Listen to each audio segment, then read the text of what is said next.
Harry de Montfort Wellborn sat surveying his fun factory from the safe confines of the Sunshine Cafe. Inside his head he carried a seething black hatred of contempt for that dirty little shed-like building, which he nicknamed the circus, he being obviously the ringmaster and his staff being the contemptual clowns. "Well, hello, Mr. Wellborn. Good morning." Ah, Shirley. Shirley was the waitress. She could soothe any stomach ulcer. Shirley was a twin-torpedoed pleasure craft who'd launched and sank many a man of war. She had gazelle grace and floated around this tiny space, fluorescent in spirit and smile, which shafted down into many a dark dungeon of soul. Shirley, my beautiful, beautiful girl, I was just contemplating whether to burn down my business this morning or leave it till payday Friday and shoot the burning members of staff that may try and run to freedom. Oh dear, Mr. Montfort, is it that bad? Well, it's made me into a very depressed dipsomaniac within a very short space of time. But you're a rich man with a big house and a beautiful wife. No, Shirley, I am a small, kept man with an enormous overdraft who's very good at juddling his own debt. If I should falter or drop a couple of the spinning plates, then I shall end up in the workhouse as a vagabond. I am what's known as a financial illusion. Oh dear, here's me thinking of marrying you for money, sex, and status. Alas, my dearest heart, all three I could not suffice. Financially, as I've explained. Secondly, sexually, well, I'm impotent. There's no way of skirting around the subject. Due to stress and terror, I also administer nightly a chemical castration of booze. Now, status, well, if we lose the other two, that's gone too. Oh, dear. Oh, dear, my darling, that won't do. No, it will not do, will it, darling? Is there anything that you'd be good at if you lost all three? I'd still be good. I think, possibly, I would excel my dutiful, beautiful Ray of the Sunshine Cafe at drinking down antacid tablets due to carrying this large duodenal ulcer. I can also emit the loudest burp in Christendom and do so on a regular basis. My wife, well, let's say my present wife, says I sound a bit like a bull moose barking across the white tundra of our tiled infinity kitchen. Oh, I don't think I'd like that first in the morning. Not just in the morning. Many times per day.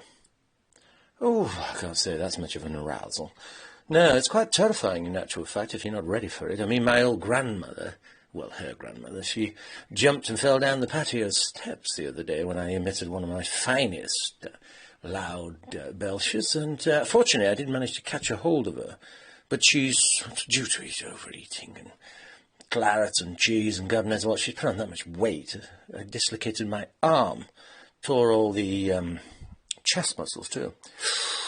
Sounds painful. Yes, couldn't raise a smile or a glass of old Beano Blanco for weeks. What's your wife like, Mick? What's she like, Mr. Montfort? Chain-smoking dipsomaniac, such as myself, but very bombastic. Has a temper equivalent to that of Genghis Khan, or Queen Boudica. She suffers from total Empress Syndrome. What's that? Well, it's when someone's been so spoiled, so sugar-spoiled in every which way. She was an only child, you see, and everybody doted on her. Nannies, servants, butlers, you name it, anything. Total pampered privilege. Oh, dear. So what's happened? Well, basically I'm living with a female form of Genghis Khan, who would kill me if ever the rule of law should lapse. She's a female psychopath, exceptionally dangerous. She sounds dangerous. Very. Terrifyingly so. But, Mr. Wellborn, you you belong to one of the wealthiest families in the parish. Well, the most wealthy family. I mean, you've married into the Monkforts. Exactly, I had to change my name. I've had to marry and change my name, change everything, including virtually my sex. But you're in the golden belt of... yes, Shirley. Unfortunately, I've married into what people see as the aristocracy. What people don't realise is that they're completely 3 parts mentally insane.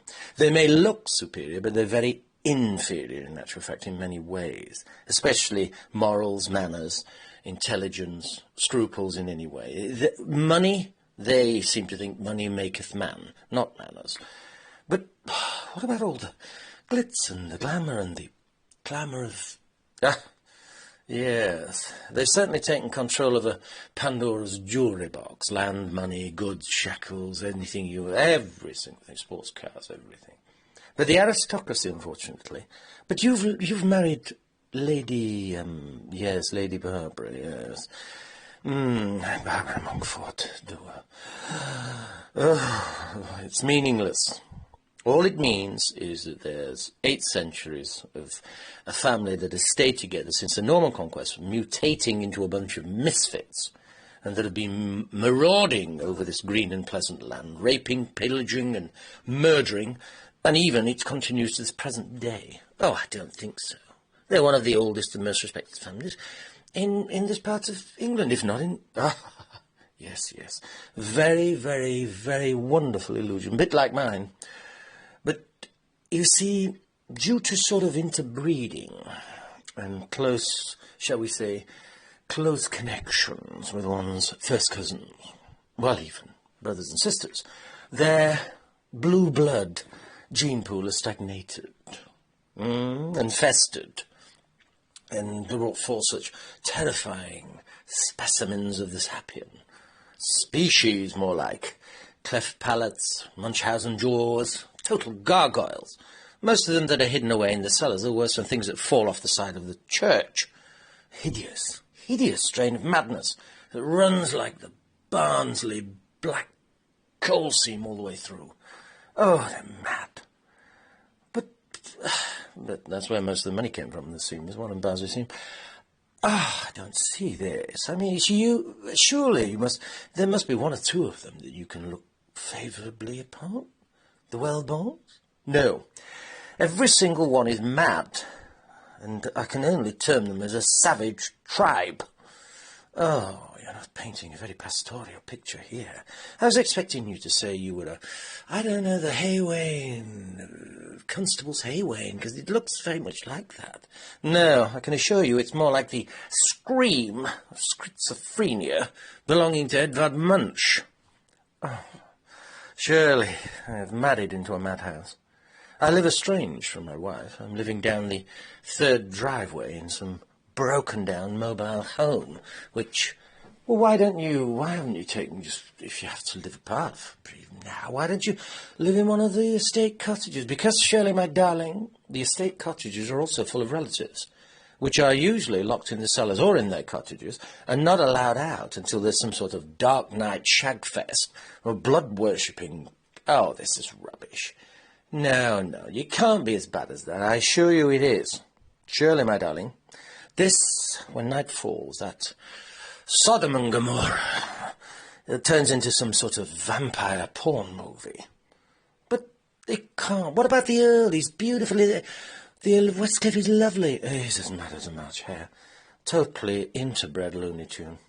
He sits, most nights, after driving like a maniac back to the hall, he sits and drinks copious amounts of claret, blowing a trumpet that can be heard 12 miles away, all night long, virtually. In fact, the only respite the parish ever gets from this madness is when he attacked a priceless fountain in the garden of one of the nymphs and broke off its hands and feet using his trumpet. He had to wait for it to be, with a new one, it smashed it to smithereens.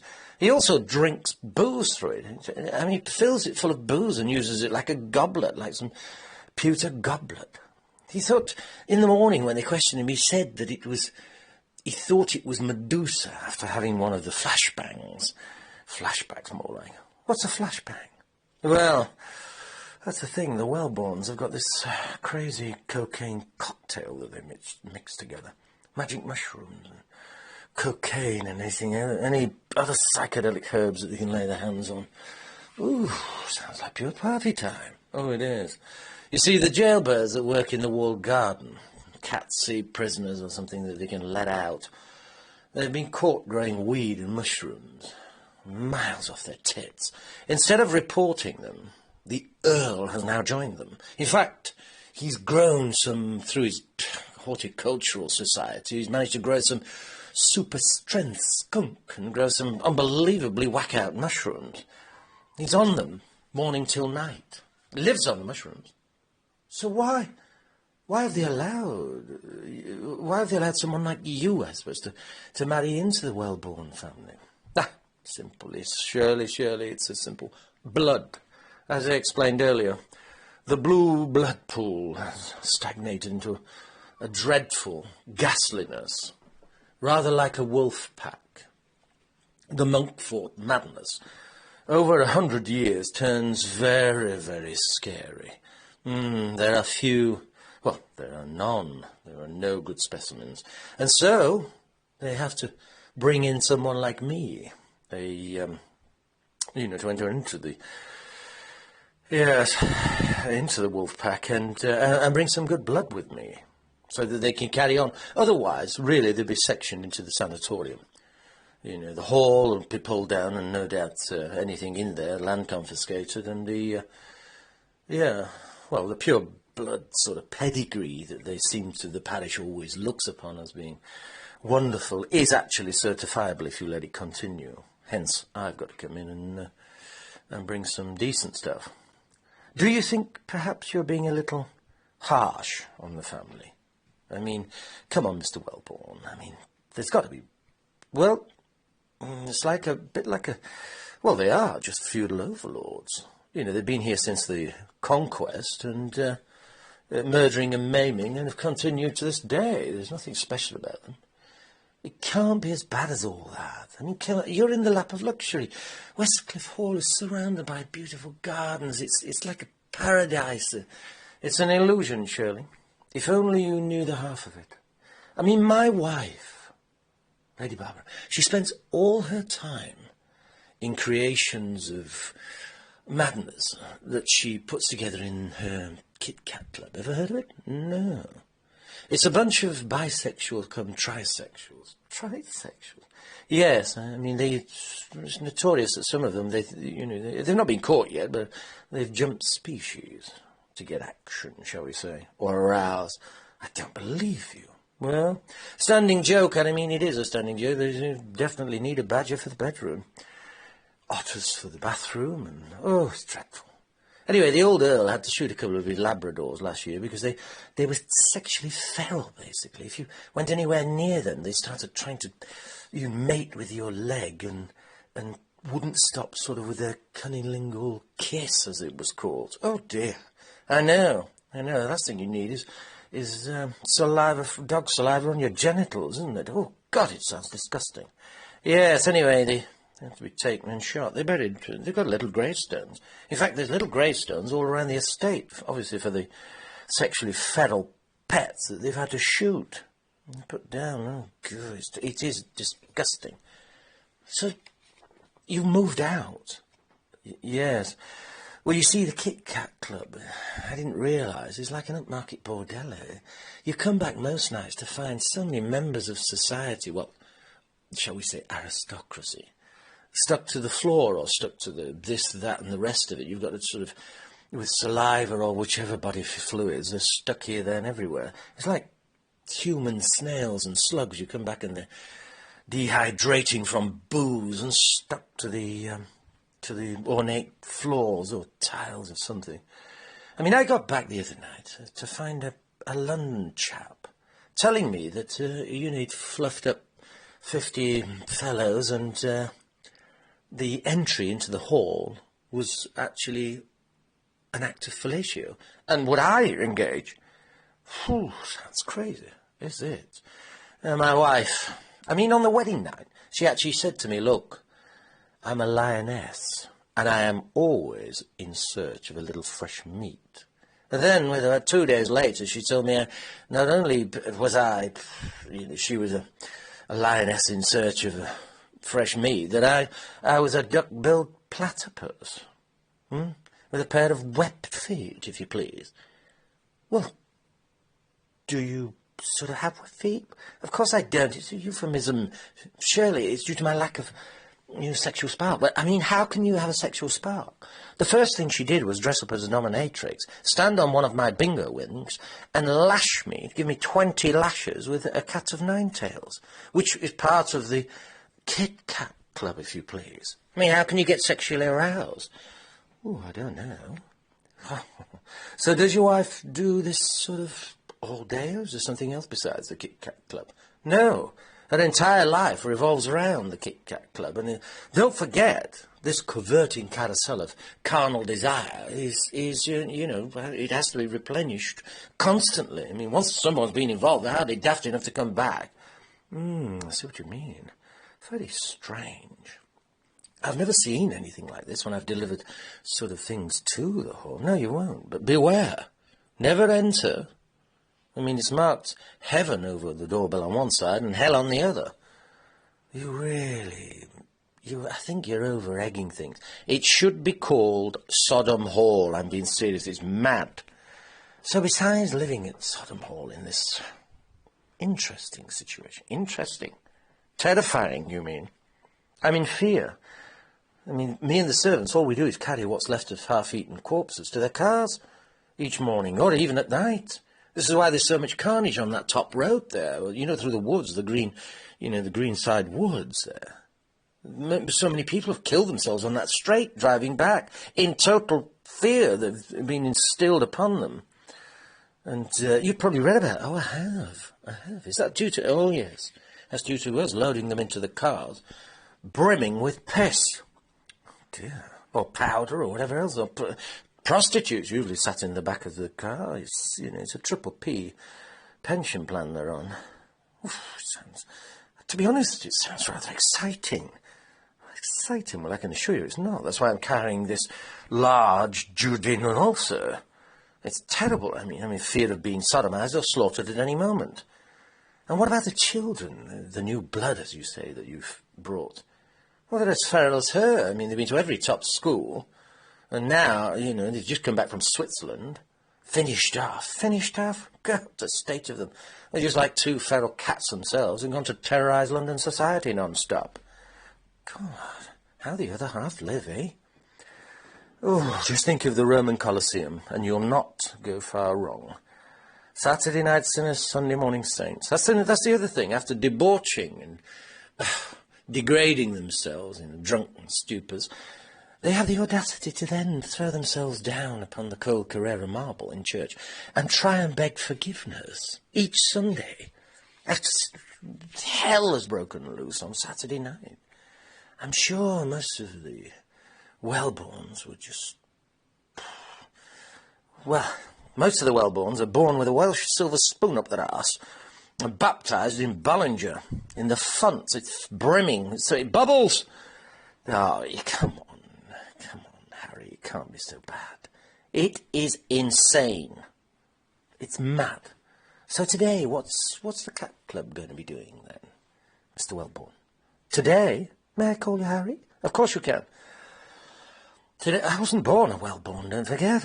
I never had a Welsh silver spoon up my arse, and they've got a Welsh silver spoon that they use for just cocaine. It's that big. Looks like something out of Tony Montana every time they... Anyway. Well, what happens today on Summer's Day? Well, think of a lesbian lounge, okay? All the girls spread out on sun lounges, pan-frying in the heat. Naked, of course, and glistening in oil. It's some awful chain-smoking cigarettes into a burning fuse and flashing down, flash bombs. And the sexual games. It's a bit like a Romanesque rampage. Think of the Colosseum. Some poor Christian male or female is plied with enough piss and powder and then covered in cocaine and violated by either four lesbians with strap-on appendages or well, it doesn't matter what sex they are. They term themselves as the nymphs. Nymphs? Oh, yes, it's very Greek. Yes, they languish around like nymphs and at the side of the pool. Everything's done out, similar to a Greek, a Greek pool of pleasure. And anyway, they sit around sharpening the claws, literally filing the nails and everything, till this poor thing arrives, male or female, goddess or god or whatever. They say, oh, what's your wife's name, goddess? Oh, well, I call her Hell Girl Treble Six, but that's a joke. She's called Calypso. Wonderful. Well, not really. I mean, after luring some poor man or woman to the doom, or into the pleasure dome, these cats usually sort of rape and pillage. And, well, many court cases have been settled out of court, of course, and for these maniacs going too far, sexual perverts. Well, I mean, the last court case, Shirley, the poor man, he's still being treated, a psychiatrist for various ghastliness. I mean, well, what happened? Well, can you believe it? Not only did they lash him almost to flesh itself with cats of nine tails and God knows what, but they actually tied him onto a fet frame and let their cats, their little ghastly cats, lick various substances from his skin. Oh, their little raspy tongues. God, I can feel them now. Oof, so does sound a bit of a nightmare. And they're all dressed up as some sort of voodoo witch queens when all hell broke loose. I mean, God, voodoo witch queens. Oh, I mean, can you believe it? The last Saturday I walked in, she'd organised some sort of Nazi night. I was greeted by Eve in a bikini basque black creation. Eve. Evil, I call her. Oh, Matt, she stood there in jackboots. Jackboots and suspenders and God knows what, with an iron cross at her throat. With laurel leaves. Laurel leaves? The highest, one of the silver, she was only missing the silver sword for the highest Nazi award. I mean, good God. Eve. Oh, Eve. You'll have seen her strutting up and down. She's always dressed as a goth. 6'2", a huge Steinway smile. Oh, I have. She's beautiful, beautiful. Those teeth and claws can strip. In fact, they once stripped a Scotsman down to the bare bone within about 5 minutes. Claws on each corner and fangs at the front. You've never seen anything like it in your life. Does the Earl get involved? The Earl? Well, he did, used to, but not until he actually crashed the old Bentley blower through the Rose and Crown. Remember, coming down the straight of Greenside Woods there, he piled it straight through the Rose and Crown. Wonder he didn't kill the entire bar. Oh, I remember that. Good God, yes, another one he got away with. People with broken bones. Well, him? He was absolutely stretching out the place. It's a standing joke. It's the only time that the old Earl Monkford the Wellborn has entered a boozer without buying a drink. He was in a hospital bed for near on a year. Plastered, all respects. The insurance man came, he's plastered from head to foot, including his head, and asked if he'd got the spare keys to the Bentley on him. He swore at him non-stop. He said, do I look like I've got the effing keys for the car? Oh, anyway, it's the same insurance guy that came last time. The old Earl he'd somehow managed to teach one of his dogs to drive. The thing went straight through one of the greenhouses in a Land Rover. I mean, how do you explain that? Anyway, he didn't get paid out. But he nearly killed a couple of the jailbirds. He had to pay them out as well. I mean, the madness of this man, this Earl, he even rides around on a giraffe dray. And he has, animals, varying animals all over. He's got wild boar and panthers and God knows what, that he walks about on a lead. In fact, the damn evil thing was walking about with one of the panthers while she was dressed as a all in black as a Nazi. Oh, good God. Oh, it does sound funny, but it sounds somehow very alluring. What, to get run over? Not for the jailbirds. No. Just It sounds just... curiosity, and you will get killed in the Kit Kat Club, my darling. What's the old Earl like? I told you, he's mad. They're all mad. And he's even nicknamed as Colonel Catastrophe. He's a doomsday machine, whatever he does. Do you know he once asked me, casually, "So, Harry, you don't drink and drive, then?" And then I quickly found out that he actually has never ever driven sober. Ever. This place of yours, I think I've got to see it. Oh, no, you don't. You'll end up in the Kit Kat Club. You idiot. That's where I want to be. Oh, Jesus Christ, surely. Not another Christian child to the slaughter.